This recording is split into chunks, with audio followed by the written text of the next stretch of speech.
My daughter bought a luxurious house and then, as if nothing had happened, handed me the mortgage documents. You have enough savings. It's time to help the family. I refused, and she sued me for $700,000. The judge asked me only one question, which turned everything upside down.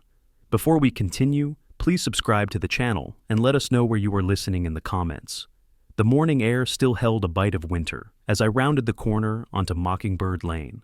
March in Little Rock could surprise you that way. I'd walked 3 miles through the neighborhood, same route I took every morning since retiring from the firm 2 years back. Kept my mind sharp, kept my body from turning to rust. That's when I spotted the silver Lexus in my driveway, Gertrude's car. I hadn't heard from her in nearly 3 months, not since that awkward Christmas dinner where Marvin spent the entire meal scrolling through his phone. The sight triggered a flutter of curiosity rather than concern. Maybe they'd decided to surprise me with a visit, patch things up after the holiday tension. I climbed the porch steps and found them waiting by the door. Gertrude wore a cream-colored blazer I hadn't seen before, expensive looking. Marvin stood beside her in pressed khakis and a polo shirt, holding a manila envelope thick enough to stuff a chicken. "Dad!" Gertrude's smile was wide, theatrical. Perfect timing. I unlocked the door and gestured them inside. "Wasn't expecting you to? Everything all right?" "Better than all right." She practically bounced through the doorway. "We have incredible news." In the kitchen, I started the coffee maker out of habit. Hospitality ran deep in me, trained into my bones by my mother decades ago. Marvin settled into a chair at the small dining table like he owned the place, dropping that envelope in front of him with a thud that made the salt shaker jump. "Dad, we did it." Gertrude perched on the edge of her seat, hands clasped together. "We finally bought our dream house. 5 bedrooms, 3 bathrooms, gorgeous lot in Chenal Valley. Can you even believe it?" Something warm expanded in my chest. "That's wonderful. Really, I'm happy for you both." "It's a beautiful property," Marvin added, his voice carrying that familiar edge of smugness. "Worth every penny of the $520 we paid." I poured 3 cups of coffee, added cream to mine. "You must have been saving for quite a while." "We put down $40,000. Gertrude accepted her cup, but didn't drink. Her eyes fixed on me with an intensity that made my hand pause halfway to my mouth. "That's where you come in." The kitchen suddenly felt smaller. She reached across the table and flipped open the envelope, pulling out a thick stack of papers, bank documents, mortgage agreements, amortization schedules. My trained eye caught the numbers even as my brain struggled to process what I was seeing. "You've got plenty in savings." Her tone had shifted, gone flat and businesslike. "It's time to help family. We put down the 40, you'll cover the rest. $3,200 a month for 15 years. I set my cup down carefully, buying myself seconds to think. "I'm sorry, what?" "The mortgage payment." She slid the papers closer, tapping her finger on a highlighted number. $3,200 monthly, we've already worked it out. You can easily afford it with your retirement accounts and Social Security. My mouth had gone dry. "Gertrude, you bought a house expecting me to pay for it?" "That's what normal parents do, Truman." Marvin leaned back in his chair, arms folded across his chest. The smirk on his face made my jaw tighten. "They help their kids get started. Or were you planning to take it all to the grave?" The use of my first name, delivered with such casual disrespect, landed like a slap. But before I could respond, Gertrude jumped in, her voice rising with wounded indignation. "You were never there when I was growing up." Her eyes shimmered with what might have been genuine tears or practiced performance. "Always working, always busy with your precious clients and tax returns. The least you can do now is support us when we need you."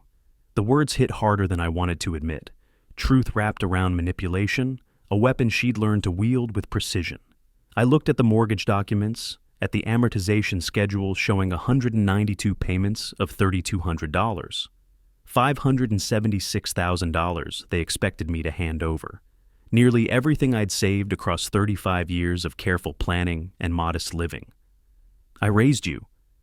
My voice came out quieter than intended. "I fed you, clothed you, paid for your college. Every penny I earned went into giving you a good life."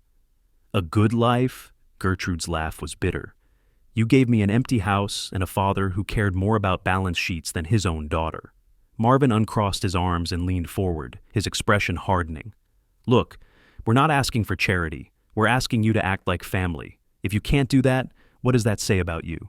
The anger building in my chest felt cold and heavy, like swallowing stones. I'd spent my entire career analyzing numbers, reading through financial statements to find the truth buried in columns and footnotes. That training kicked in now, cutting through the emotion to see the manipulation clearly. They hadn't called ahead. They'd shown up with documents already prepared. They'd rehearsed this scene, divided the roles between them. Gertrude playing wounded daughter, Marvin serving as the aggressive enforcer. This was an ambush. I stood up from the table. The chair legs scraped against the linoleum with a sound like tearing paper. Both of them looked up at me, surprise flickering across their faces. "I'm not paying for a house I didn't agree to buy." Each word came out measured, controlled, final. "Take your documents and leave. This conversation is over." "Dad, now!" I walked to the front door and opened it. Cold air rushed in, carrying the scent of the neighbor's freshly mowed lawn. I stood there, one hand on the doorknob, and waited. Gertrude gathered the papers slowly, making a show of her disappointment. Marvin rose without a word, but his eyes promised this wasn't finished. They walked past me without speaking, down the porch steps to their expensive car. I closed the door and locked it. The deadbolt sliding home sounded loud in the sudden silence. Back in the kitchen, the mortgage folder lay abandoned on the table. I picked it up but couldn't bring myself to open it yet. Instead, I walked to the window and watched their Lexus back out of the driveway and disappear down Mockingbird Lane. My hands were shaking, not from fear, from something else entirely. The coffee had gone cold. 2 weeks crawled by like months. I kept to my routine, morning walks, afternoon reading, evening news, but the confrontation replayed constantly in my head. I didn't call Gertrude. She didn't call me. The silence felt like standing in an empty room, waiting for something to shatter. It shattered on a Tuesday morning. The doorbell rang at 10:15, interrupting my second cup of coffee. Through the peephole, I saw a young woman in business, casual, holding a clipboard and a large envelope. My stomach dropped before my brain caught up. I opened the door. "Are you Truman Gordon?" Her voice was professionally neutral, the tone of someone who delivered bad news for a living. "I am. I need you to sign here." She held out the clipboard and a pen. "You're being served with a civil complaint filed in Pulaski County Circuit Court." My hand felt disconnected from my body as I signed the receipt. She handed me the envelope, offered a brief nod of sympathy, and walked back to her car. I watched her drive away before closing the door. The envelope was heavier than it should have been. I carried it to the kitchen table, the same table where this nightmare had started, and sat down. My fingers fumbled with the metal clasp. Inside were legal documents, precisely formatted, filled with formal language that my accountant's brain automatically began to parse. Complaint for breach of oral contract and promissory estoppel. The plaintiff, Gertrude Gordon Hayes. The defendant, Truman Leonard Gordon. I skimmed past the procedural language to the meat of it. They were suing me for $700,000. I read that section twice, certain I'd misunderstood. But no, there it was in black and white. $700,000 in damages based on alleged oral promises to provide financial support for housing, living expenses, and future grandchildren's education. The complaint claimed I'd made these promises numerous times over several years, and that they had relied to their detriment on these assurances. It listed witnesses who would supposedly corroborate their story: Marvin's brother, Gertrude's college roommate, neighbors I'd never met. All lies, every single word. I set the papers down and pressed my palms against the table, feeling the solid wood beneath my hands. This wasn't about the mortgage anymore. This was something bigger, darker. They were trying to take everything I had. My phone sat on the counter. I picked it up and scrolled through my contacts until I found Warren Mitchell, a former colleague from the firm who'd retired a year before me. He answered on the third ring. "Warren, it's Truman. I need a recommendation for an attorney." I kept my voice steady, factual. "Family matter, someone who handles civil litigation and knows elder law. Yes, it's serious." He gave me a name without asking questions. Grace Pemberton, an attorney who'd represented his sister in a similar case. I thanked him, hung up, and immediately called her office. The receptionist scheduled me for late afternoon. That gave me 4 hours. I spent them in my home office, a converted bedroom where I'd kept files organized by year since I'd first started working in 1985. The filing cabinet was locked. I'd always been careful about documents, and I had the key on my desk drawer. I pulled folders systematically, starting with the most recent. Bank statements showing every transaction with Gertrude, birthday checks, Christmas gifts, the $5,000 loan in 2022 that she'd repaid within 6 months. Emails going back years, discussing everything from her job to her marriage to her complaints about money. Text messages I'd saved as screenshots, conversations where she'd never once mentioned expecting financial support beyond the occasional holiday gift. From another drawer, I retrieved my old smartphone, the one I'd upgraded from last year. I'd kept it because I'm constitutionally incapable of throwing away anything that might be useful. I connected it to my computer and exported the full text message history with Gertrude, 3 years of conversations in searchable format. By 3 o'clock, I had 4 organized folders: financial records, correspondence, call logs, and the lawsuit itself. Everything cross-referenced by date, everything labeled. 35 years of professional training had wired my brain for this kind of precision. Grace Pemberton's office occupied the 3rd floor of a building in the downtown Little Rock, about 20 minutes from my house. I drove there in afternoon traffic, the folders stacked on my passenger seat like ammunition. Her office was smaller than I expected, but immaculate. Law books lined one wall, diplomas and certifications covered another. She rose from behind her desk when the receptionist showed me in. A woman in her mid-50s with steel gray hair and sharp eyes that assessed me immediately. "Mr. Gordon," she shook my hand firmly. "Please, sit. Tell me what's going on." I handed her the lawsuit first. She read through it quickly, her expression unchanging. Then I passed her the folders, one at a time, explaining what each contained. "This is a financial exploitation case." She set the complaint aside and opened my financial records. "They're claiming oral promises for $700,000 without a single piece of written evidence. That's bold. I never promised to buy them a house." The words came out harder than intended. "I have records of every significant financial transaction with my daughter. I document everything. It's my training." Grace nodded, flipping through the bank statements. Her slight nod of approval told me she recognized quality documentation when she saw it. "This helps, but they're going to argue that oral promises don't require written proof, and they'll parade witnesses who will swear they heard you make commitments. Witnesses who will lie. Witnesses who will testify under oath." She looked up at me. "This is war, Mr. Gordon. They've declared it. We have good evidence, but we need it to be perfect. Can you handle this fight?" The question hung in the air between us. Could I handle watching my daughter try to destroy me financially? Could I stand across a courtroom from her and fight back without mercy? I thought about that mortgage folder on my kitchen table, the shocked look on their faces when I'd refused, the contempt in Marvin's voice, the practiced tears in Gertrude's eyes.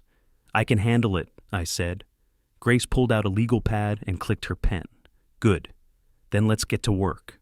I left her office an hour later with a strategy session scheduled for the following week and a growing list of additional documents to gather. I walked to my car through the fading afternoon light, placed her business card carefully in my wallet, and took a different route home than usual. The streets looked unfamiliar, but not unwelcoming. A new path for a new reality.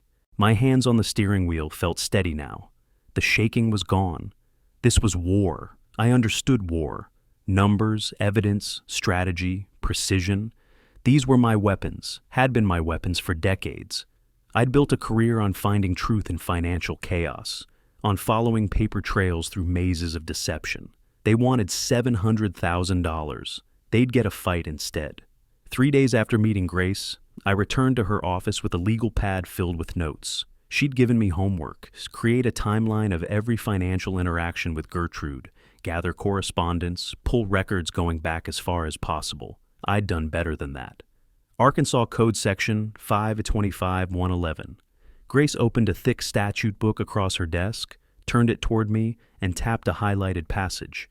Financial exploitation of anyone over 60. If we prove they're attempting to defraud you, this becomes more than civil litigation. It becomes criminal. I leaned forward, reading the text. Penalties range from fines to prison time. The language was clear. Knowingly obtaining control over an elderly person's resources through deception, constituted a felony. You think this applies? I think we build the case that way. She closed the book. They're claiming you promised money. We'll show they fabricated promises to steal your retirement savings. That's textbook exploitation. The word steal resonated. That's exactly what this was. The following morning, I drove to my bank on Cantrell Road. I'd been banking there for 23 years, long enough that most of the staff knew me by name. The customer service representative, a pleasant woman named Diana, helped me request a full decade of transaction history.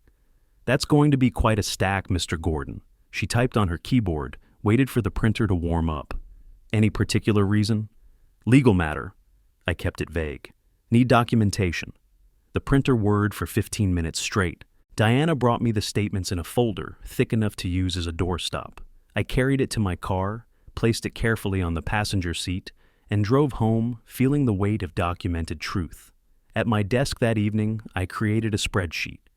Column headers, date, amount, purpose, documentation type, notes. I entered every transaction to Gertrude over the past 10 years. Birthday checks, Christmas gifts. The $5,000 loan in 2022, repaid with interest. A $2,000 emergency car repair in 2020. Every transfer over $500 had paper backup. Signed loan agreements. Thank you cards saved in a shoebox. Email confirmations. Even the smaller gifts had patterns. Always the same amounts on the same occasions, year after year. Mr. Gordon, you've maintained excellent records. That's what Diana had said while the printer ran. Every transfer over $500 has corresponding documentation. That's unusual discipline. Unusual for most people, maybe. Standard practice for a CPA. I pulled 3 years of emails next, exporting them from my computer into searchable files. The correspondence painted a clear picture. Gertrude asking about my health, complaining about work stress, mentioning money troubles but never requesting help. And there, in an email from last April, my own words stared back at me. I read it aloud to myself, then called Grace and read it to her. Be careful about overextending yourselves financially. Don't take on more house than you can afford. Her response came quickly. That's gold. You weren't promising money. You were warning them against exactly what they did. Should I send it now? Send everything. I want copies of the whole correspondence file. My phone buzzed while I was attaching documents to the email. A text message from Gertrude. You're tearing this family apart.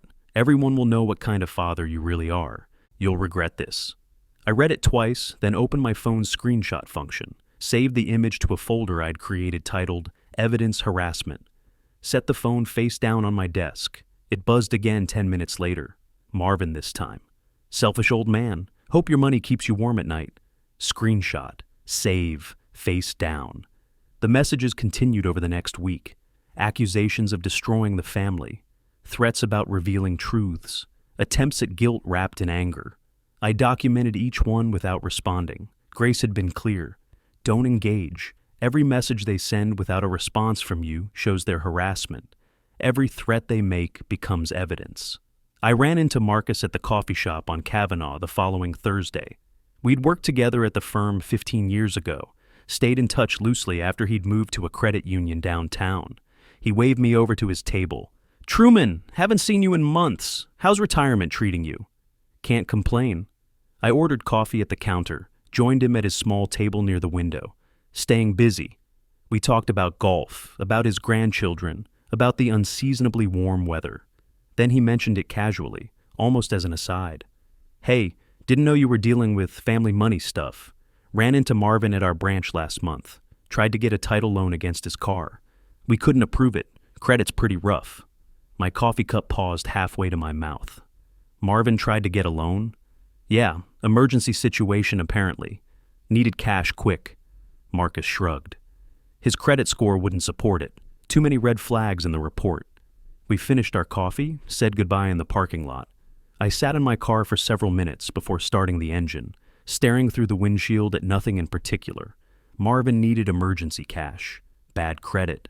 Red flags. They'd bought a $500,000 house they couldn't afford, then immediately demanded I pay for it. Now they were suing for $700,000. The pieces weren't just connecting. They were snapping together with the precision of a balance sheet, finally reconciling. This wasn't about family obligations or broken promises. This was about desperation. They were drowning financially, and they'd decided I was their life raft. I started the car and drove home slowly, my mind calculating implications the way it had calculated tax liabilities and audit risks for 35 years. Every number told a story. Every pattern revealed truth. The story emerging here was darker than I'd imagined. The phone call came on a Tuesday morning in early May.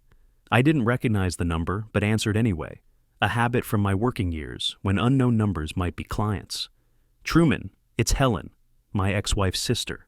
We'd been cordial over the years, exchanging Christmas cards and brief conversations at family gatherings. Her tone now carried something else entirely. Gertrude called me in tears.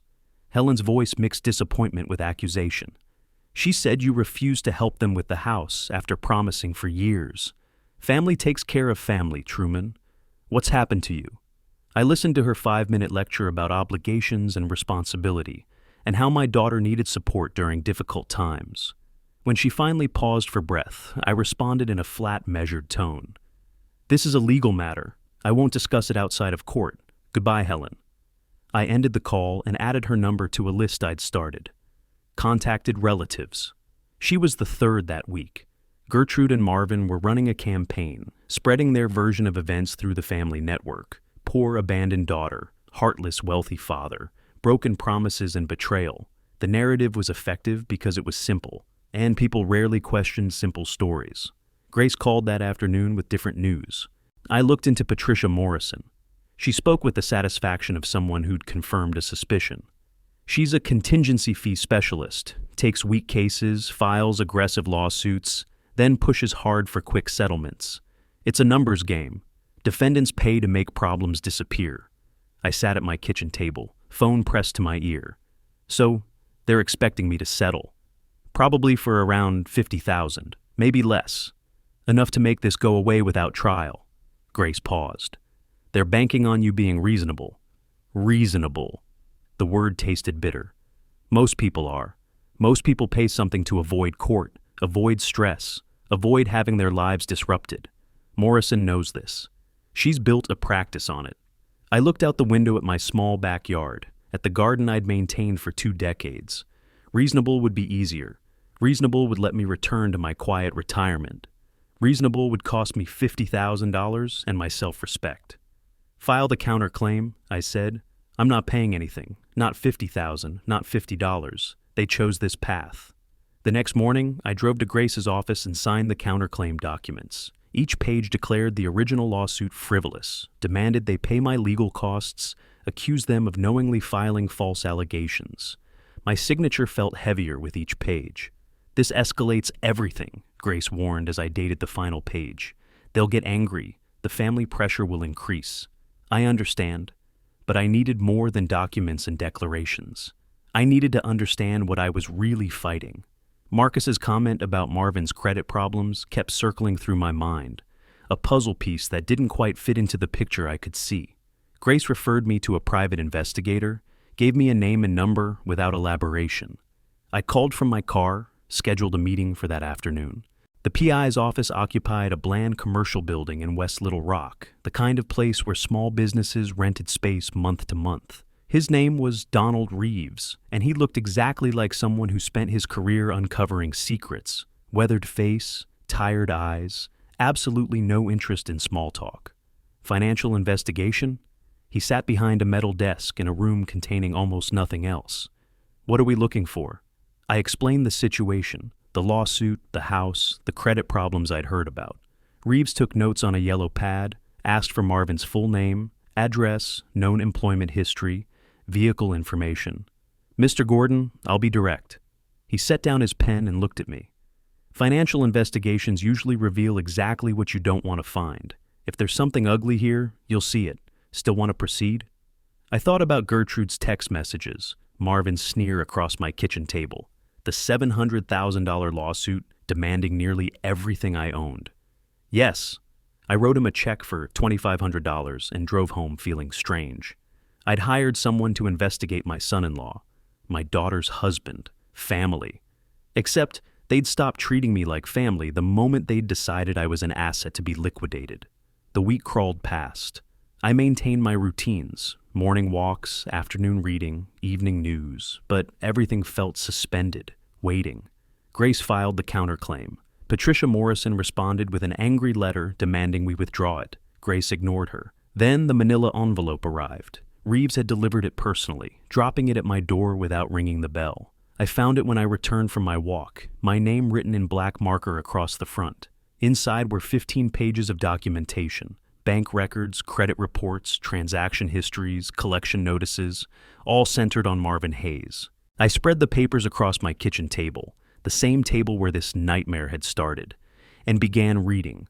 Online gambling, multiple platforms, transactions going back 18 months, small bets at first, growing larger, wins followed by bigger losses chasing the wins. The pattern was textbook, predictable, devastating. Current debt across all platforms, $85,247. I set the papers down and stared at the wall. Not $8,500, not $8,000. $85,000 in gambling debts, accumulated secretly while they lived in their rental house and drove their leased Lexus and bought a $520,000 home they couldn't begin to afford. The lawsuit wasn't about broken promises or family obligations. It wasn't even really about the house. It was about escaping. They'd dug themselves into a hole so deep that my retirement savings looked like their only way out. Take the old man's money, pay off the debts, start fresh. I gathered the pages carefully, returned them to the envelope, and placed it in my filing cabinet under Evidence Financial. My hands weren't shaking anymore. They were steady. The anger had burned away, leaving something colder and more focused behind. They'd made a critical mistake. They'd assumed I was just a lonely old man who'd eventually give in. They'd forgotten I'd spent 35 years reading financial statements, finding discrepancies, following money trails through mazes of deception. This was what I did. This was what I'd always been good at. And now I had ammunition. The call came 3 days later. Reeves, the PI, asking if I could stop by his office. Something in his tone suggested this wasn't routine follow-up. I drove across town that afternoon, already knowing this would change something. The second manila envelope sat on his desk when I arrived, thinner than the first, but somehow more ominous. Your son-in-law has loan shark problems. Reeves opened the envelope and pulled out photographs. I documented 2 separate collection attempts at his workplace, and based on what I observed between him and your daughter, I'd say she's learning about this in real time. The first photo showed 2 men in jeans and leather jackets approaching Marvin outside an office building. Their body language radiated threat. The second captured Marvin's face, pale, cornered. Then Reeves showed me the others, time-stamped from yesterday evening. Gertrude and Marvin in their driveway, visible from the street. Her hands raised in disbelief, his defensive posture. Her face twisted with shock and fury. She didn't know, I said aloud, processing what I was seeing. That's my assessment. Reeves tapped the photo. This is someone receiving bad news, not discussing known problems. Whatever your son-in-law's been doing, he kept it from her until recently. I gathered the photographs and drove straight to Grace's office. She cleared her conference table, and I spread the images across the polished wood surface like dealing cards. Grace studied each one carefully, her expression sharpening with recognition. If we can show Gertrude was manipulated by Marvin's desperation, it changes the narrative. She looked up at me. The lawsuit becomes his scheme, not hers. The judge might view her differently. It could protect her from criminal charges. Something twisted in my chest. For a moment, I saw my daughter at 8 years old, skin knee from falling off her bicycle, crying in my arms. Then I remembered her words across my kitchen table. You were never really a father. She still signed the papers. My voice came out measured, harder than intended. Still made those threats. Even if Marvin pushed her into this, she went along. Does it matter if she knew why? Grace set down the photograph. Legally, it might. Morally, that's your call to make. I left her office with the photos and drove home through late afternoon traffic. The house felt empty when I walked in, more so than usual. I made coffee I didn't drink and sat at my desk staring at the PI's report. Gertrude had married Marvin 8 years ago. I'd been cordial at the wedding, given them a generous check, hoped for the best. Had she known then what kind of man he was? Or had she discovered it gradually, layer by layer, until she was in too deep to escape without destroying everything? The thought lingered for perhaps 5 minutes before I deliberately opened my filing cabinet and pulled out the folder labeled Evidence Harassment. I read through her text messages again, the threats, the accusations, the public campaign to paint me as a villain. Whatever Marvin had done, she'd chosen to weaponize our relationship rather than come to me honestly. That was her decision, her responsibility. I closed the folder and filed it away. The certified letter arrived the next morning. Bank letterhead, legal department. I opened it standing in my kitchen, reading the formal language twice to be sure I understood. Due to pending civil litigation, they recommended I be aware that the court could potentially freeze assets as security against the judgment. They weren't required to warn me, the letter explained, but given my long relationship with the institution, they wanted me informed of the possibility. For the first time since this started, I felt genuine fear. Not anger, not betrayal, fear. They could lock me out of my own money. Decades of careful savings, trapped behind a court order, while lawyers argued over documents. I called the bank within minutes and scheduled an emergency appointment with a financial advisor for that afternoon. The solution was elegant in its simplicity. Arkansas law protected retirement accounts from civil judgments. I could transfer $400,000 from my savings into an IRA. The money would remain mine, accessible through the IRA rules, but untouchable by any court ruling in Gertrude's favor. Mr. Gordon, this asset protection is legal and smart given pending litigation. The advisor spoke carefully as I signed the transfer forms. But understand, it looks defensive. Opposing counsel will argue you're hiding money. Be prepared for that characterization. I'm prepared for a lot of things. The transfer completed within hours. I watched the computer screen as $400,000 moved from vulnerable to protected. It felt like moving pieces on a board, anticipating my opponent's next play and blocking it before they could make the move. That evening, secure in my protection, my phone buzzed with a text message.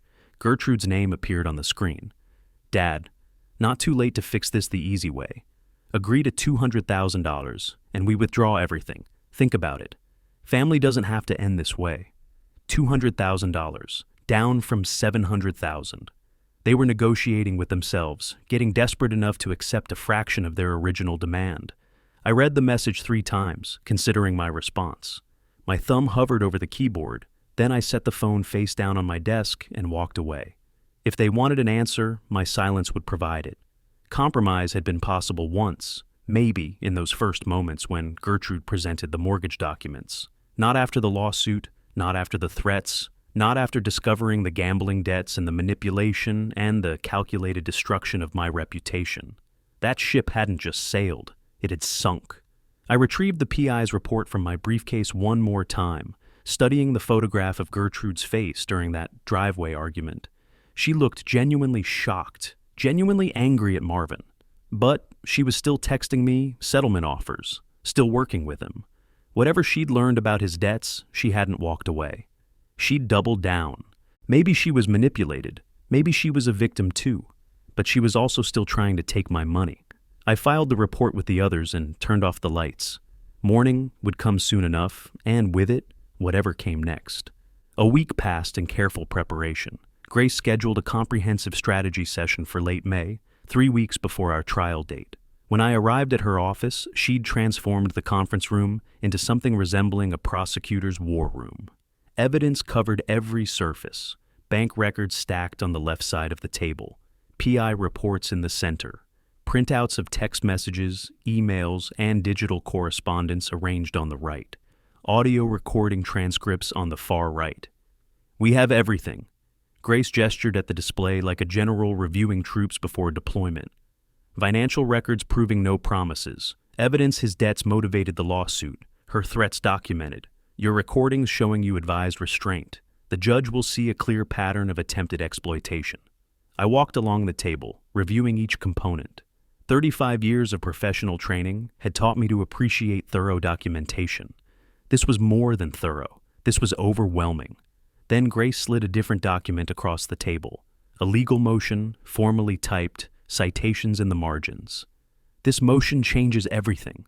Her tone shifted, became heavier. If the judge finds probable cause for elder exploitation, it goes to the prosecutor. Criminal investigation. Possible charges. Your daughter could face felony counts. You need to be certain. I picked up the motion and read through it slowly. Arkansas Code, Paragraph 5 to 25's 111. Financial exploitation of the elderly. Class C felony. Up to 10 years imprisonment. 10 years. The words sat in my chest like stones. Give me until tomorrow, I said. That evening I drove home and sat at my desk with the motion in front of me. Outside, the sun set behind my neighbor's oak tree, painting the office in amber light that faded to gray. Gertrude with a felony conviction. Gertrude in prison.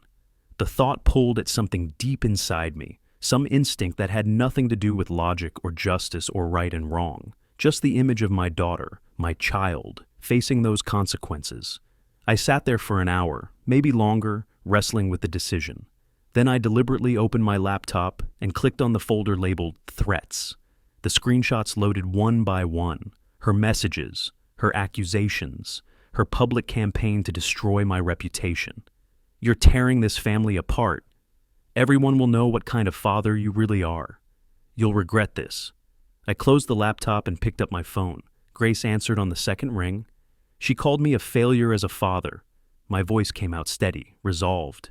She threatened me publicly. She tried to take everything I worked for. Yes, file it. Understood. I'll submit it with our response next week. 2 days later, my phone rang. Gertrude's name on the screen. I almost let it go to voicemail, but curiosity won. Dad, please. Her voice was thick with tears, breaking between words. Just coffee, no lawyers, no fighting. I need to talk to you person to person. We're still family, aren't we? Please. I pressed the phone harder against my ear, listening for the manipulation beneath the emotion. It was there, faint but present. When? Tomorrow morning? That coffee shop on Kavanaugh? The one you like? After we hung up, I called Grace. She wants to meet privately. Should I go? Arkansas is a one-party consent state. Grace's response was immediate, practical. If you record the conversation without telling her, it's legal. Bring your phone. Keep it recording. See what she says when she thinks there are no witnesses. The next morning, I tested the voice recorder app on my phone 3 times before leaving the house. Positioned the phone in my shirt pocket with the microphone facing upward. Practiced walking, sitting, moving naturally while ensuring the fabric wouldn't muffle the audio. I felt ridiculous and necessary in equal measure. The coffee shop was moderately busy at 9 a.m., enough people for plausible privacy, but enough witnesses to ensure nothing dramatic could happen. I arrived early, ordered black coffee, and chose a corner table. Gertrude walked in 10 minutes later. No Marvin. She looked thinner than I remembered, tired around the eyes. She sat across from me without ordering anything. Thank you for coming. Her hands were clasped on the table, knuckles white. I didn't know if you would. I'm here. I kept my voice neutral. What did you want to say? What followed was a carefully constructed performance. She talked about family, about misunderstandings, about how things had gotten out of hand. She cried twice, dabbed at her eyes with a napkin from the dispenser. She mentioned my mother, how disappointed she would be to see us like this. I sat quietly, letting her talk, acutely aware of the phone in my pocket capturing every word. Then her tone shifted. You don't understand what you're doing. The tears dried up, replaced by something harder. If you push this to trial and we lose, we'll go to the press. We'll tell them everything about you. Your reputation will be destroyed. There it was, the threat beneath the tears. The real reason for this meeting. I stood up, dropped $5 on the table for the coffee I hadn't touched. See you in court. Dad, wait. I was already walking away, pushing through the coffee shop door into bright morning sunlight. Behind me, I heard her call my name again, but I kept walking to my car. My hands were steady as I started the engine. The phone in my pocket felt warm from recording. I'd come to the meeting with questions about whether I was doing the right thing, whether the criminal motion was too far, whether I should find some path to reconciliation. Gertrude had answered all of them in less than 30 minutes. The recording would be transcribed by Grace's office. It would be submitted as evidence. A judge would hear my daughter threaten to destroy me in the press if I didn't surrender. I drove home through streets I'd driven for 20 years, seeing them with new clarity. The trees were green with late spring growth.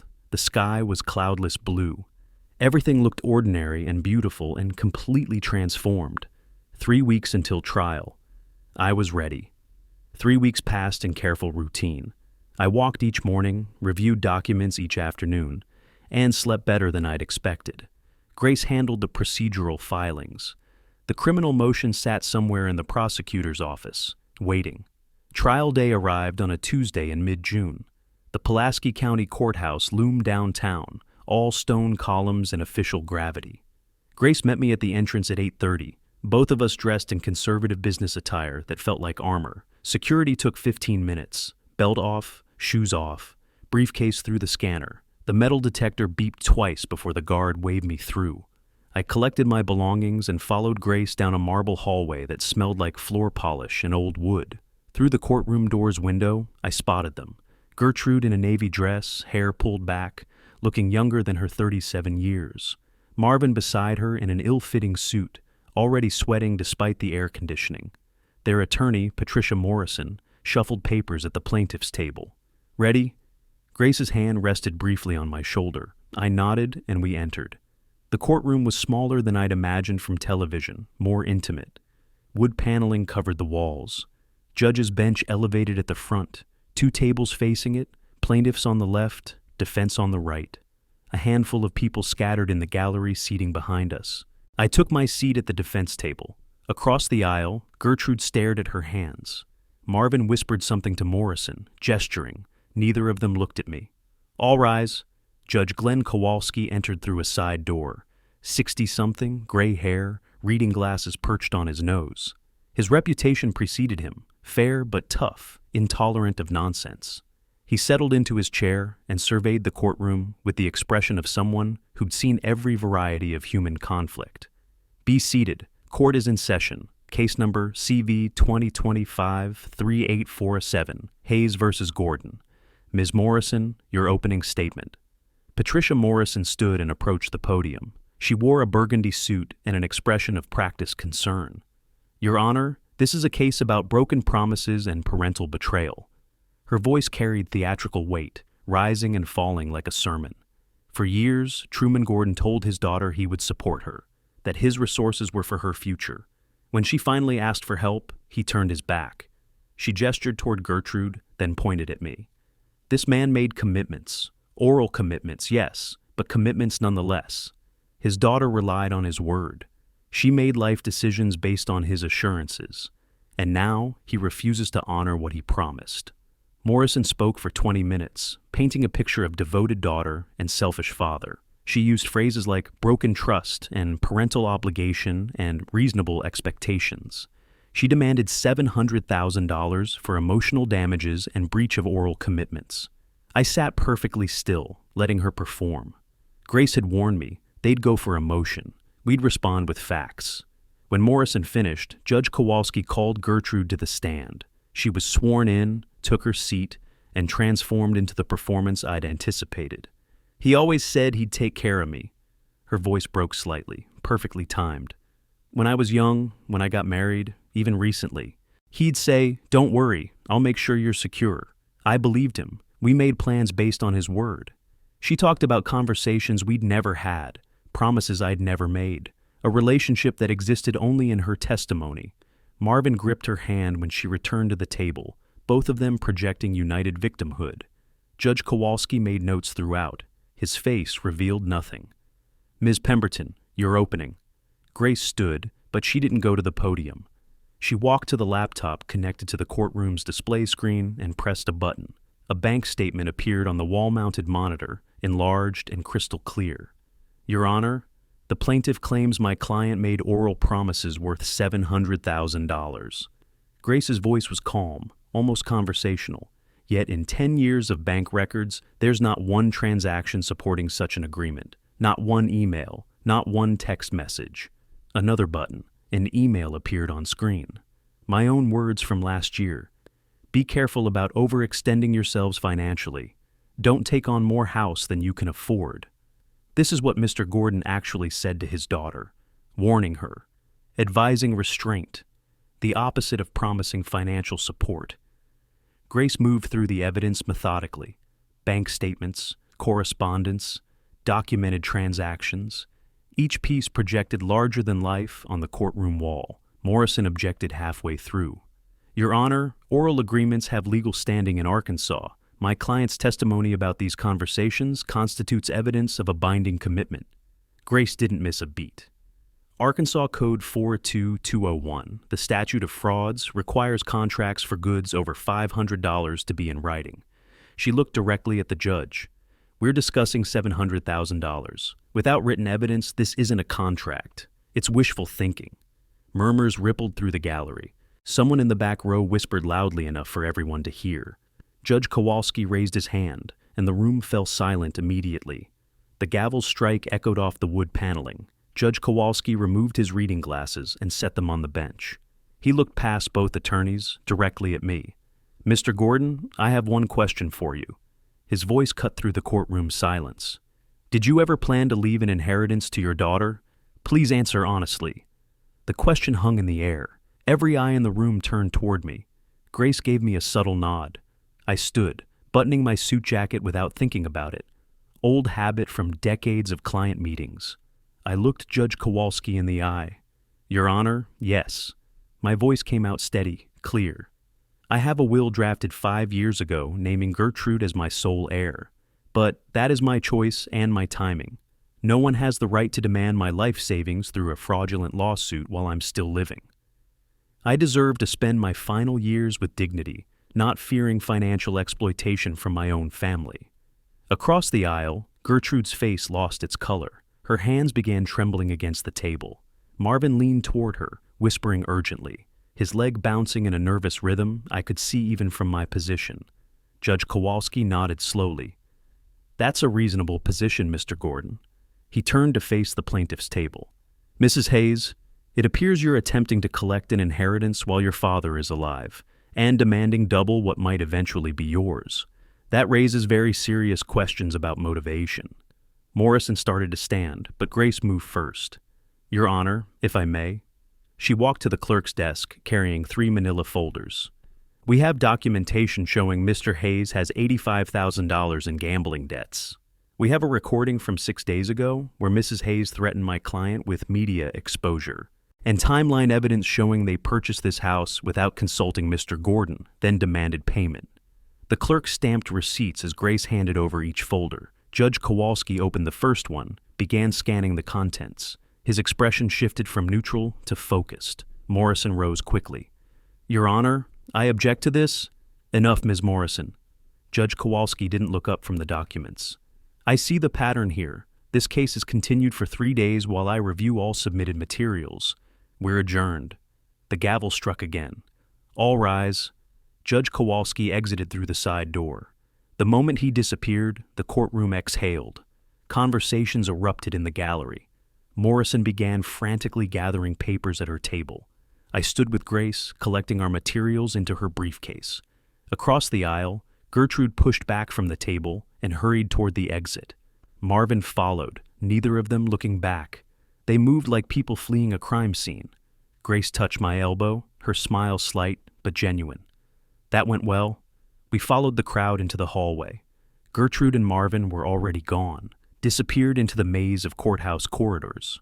Morrison stood near the elevators, talking intensely on her phone, her back to us. Grace and I walked to the parking garage in silence. The June heat hit us the moment we stepped outside, thick and humid.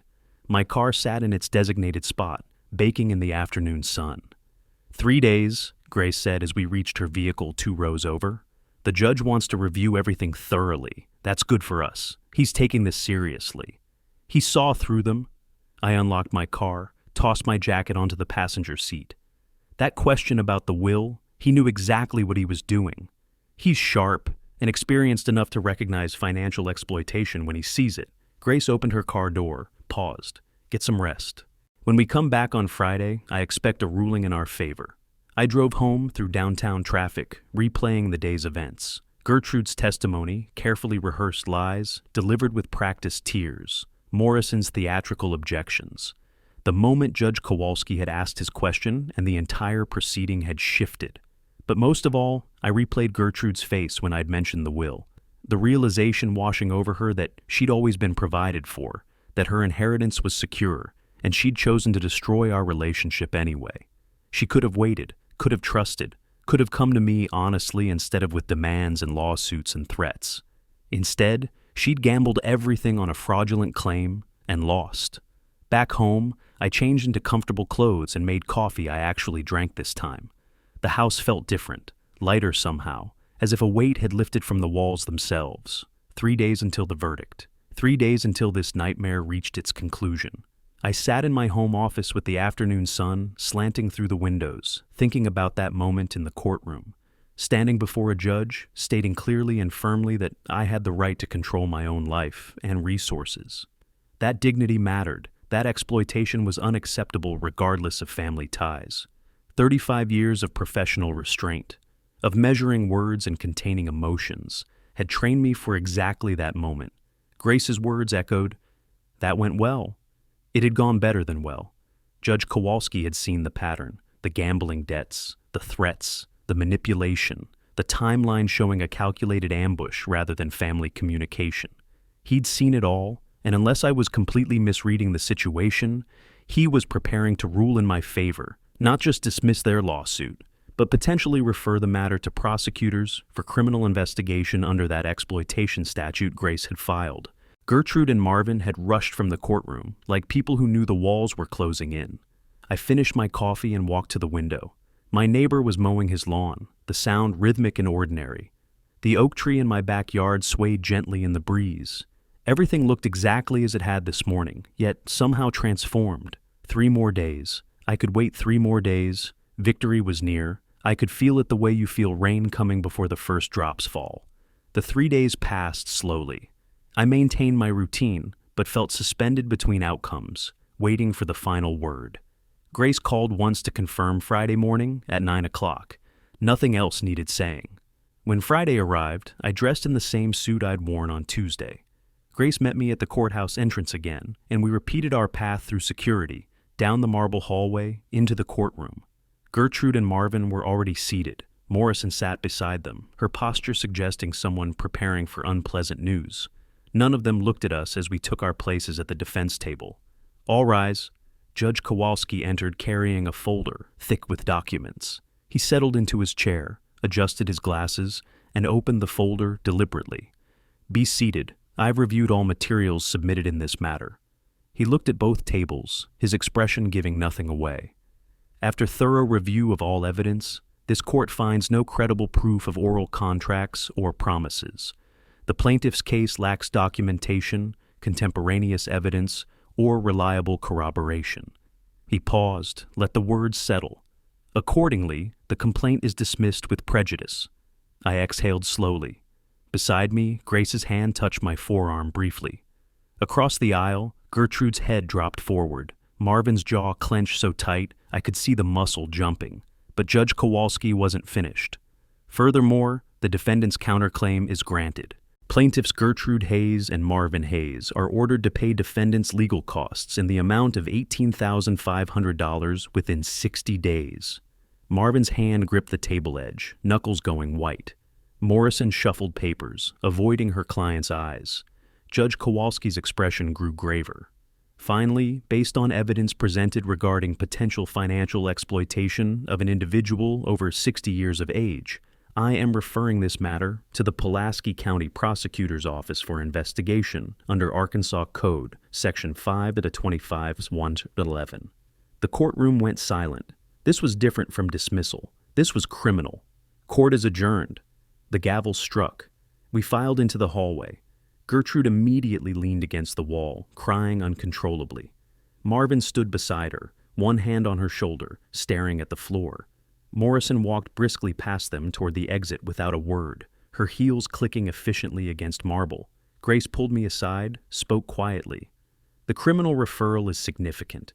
If the prosecutor files charges, they're looking at Class C felony counts. That means up to 10 years imprisonment, substantial fines, and criminal records. This just became very serious for them. I nodded, watching Gertrude cry. She looked small against that wall, diminished by the weight of consequences she'd never imagined. "Give me a moment," I said to Grace. I walked toward them. Marvin saw me coming and straightened slightly, defensive. Gertrude looked up through tears, her face blotchy and swollen. I stood 2 feet away, looking down at my daughter, the child I'd raised, the woman who'd tried to destroy me. "You had everything from me." My voice came out quiet but clear. "Love, support, education, security. But you decided you were entitled to my money while I'm still living. You chose this path with threats and manipulation. Now you face what comes from those choices." Gertrude opened her mouth, closed it. Tears streamed down her face. I turned and walked away. My footsteps echoed in the hallway. Behind me, I heard her voice calling Dad once, broken and desperate. I didn't look back. Grace waited by the exit doors. We walked through together into June sunshine. The heat felt clean after the courthouse's recycled air. "How do you feel?" she asked. I thought about it. Tired. Not triumphant, not vengeful. Just exhausted by the entire ordeal, by watching my daughter destroy herself with greed and lies. We said goodbye in the parking garage. Grace promised to send final paperwork within the week. I thanked her for everything, shook her hand, and drove home. The house was quiet when I arrived. I changed into comfortable clothes, made lunch I barely tasted, and sat in my living room staring at nothing in particular. I'd won, completely. The lawsuit dismissed. Legal costs awarded, criminal investigation opened, everything I'd fought for achieved. But winning felt hollow. A family relationship lay shattered beyond repair. My daughter faced potential felony charges. Whatever inheritance she might have received someday was now uncertain at best. She'd forced this. Every step of it. The ambush, the lawsuit, the threats, the manipulation. She'd chosen this path with clear eyes and deliberate intent. And yet, I sat there until evening shadows filled the room, thinking about the little girl who'd once trusted me completely. Before Marvin, before greed, before whatever had twisted her into someone capable of such calculated cruelty. That girl was gone. Had been gone for years, maybe. I'd just been too stubborn or too hopeful to admit it. The phone didn't ring. No one came to the door. The world continued turning, indifferent to personal dramas played out in courtrooms. I went to bed early that night and slept better than I had in months. The fight was over. Justice had been served. Tomorrow I could begin thinking about what came next. But tonight, I just needed rest. 2 months passed before I heard from her again. Summer settled over Little Rock with its usual heavy heat. I returned to my routines, morning walks, afternoon reading, occasional lunch with former colleagues. Grace sent me final paperwork. The legal cost check arrived from Gertrude and Marvin 3 days before the 60-day deadline. Through Grace, I learned the prosecutor had filed charges. Against Marvin only. They'd offered Gertrude immunity in exchange for testimony.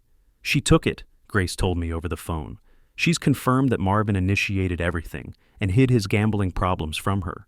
He's pleading guilty to avoid trial, probation, restitution, but no prison time.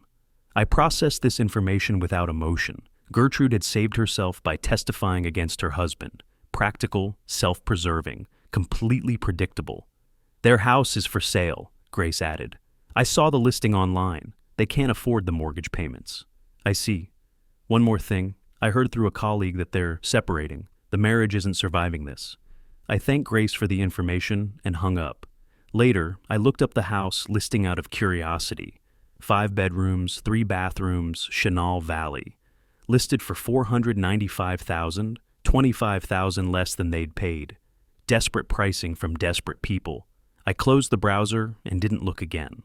That afternoon, I drove to an estate attorney's office downtown. Not Grace. This required different expertise. I'd made an appointment the previous week. "I want to revise my will," I told him. We spent 2 hours working through details. The new will directed 90% of my assets to a charitable foundation supporting elderly victims of financial abuse. Gertrude would receive $50,000.